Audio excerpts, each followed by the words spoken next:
माझं नाव विजय यशवंत वसू. मी जिल्हा परिषद प्राथमिक शाळा कोळगाव बुद्रुक या ठिकाणी शिक्षक म्हणून कार्यरत आहे. आमच्या 7वीच्या विद्यार्थ्यांनी या ठिकाणी एक भूकंप शोधक यंत्र बनवलेलं आहे.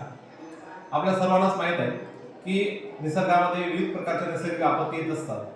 या नैसर्गिक आपत्तींना आपण रोखू शकत नाही, परंतु त्या आपत्तींपासून आपण संरक्षण किंवा त्या ठिकाणी त्यापासून आपण बचाव करू शकतो. भूकंप एक अशी नैसर्गिक आपत्ती आहे की ज्याबद्दल आपल्याला ॲडव्हान्समध्ये किंवा पूर्व कोणतीही कल्पना मिळत नाही, परंतु या ठिकाणी आमच्या विद्यार्थ्यांनी असं यंत्र बनवलेलं आहे की ज्यावेळेस भूकंप येईल त्यावेळेस हे यंत्र एक प्रकारचा या ठिकाणी आवाज करते. त्याचं मी प्रात्यक्षिक या ठिकाणी तुम्हाला करून दाखवतोय. आणि ज्यावेळेस भूकंप येईल त्यावेळेस जमीन हादरायला लागेल आणि त्यामध्ये जे कंपनं तयार होतील त्या कंपनांमुळे या ठिकाणी ही जी वायर आहे ही या ठिकाणी सुद्धा हादरायला लागेल आणि या ठिकाणी एक आवाज यायला लागेल आपल्याला या यंत्रामधून.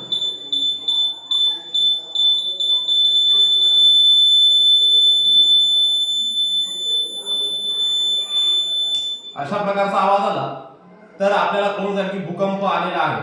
आपण झोपेमध्ये असो रात्रीच्याला तर या यंत्रामुळे आपल्याला लगेच कळून जाईल की भूकंपाचे हादरे बसत आहे आणि आपण तात्काळ त्या क्षणी आपण घराबाहेर पडू शकतो किंवा एखाद्या टेबल खाली किंवा एखाद्या सुरक्षित स्थळी आपण त्या ठिकाणी जाऊ शकतो व आपली जी काय हानी होणार आहे, जीवित हानी असेल किंवा वित्त हानी तर रोखू शकत नाही, पण या ठिकाणी कमीत कमी आपला जीव वाचवू शकतो. अशा प्रकारचं हे यंत्र आपल्या जीवनाला वाचवण्याचं हे यंत्र आम्ही या ठिकाणी आमच्या विद्यार्थ्यांमार्फत बनवलेलं आहे.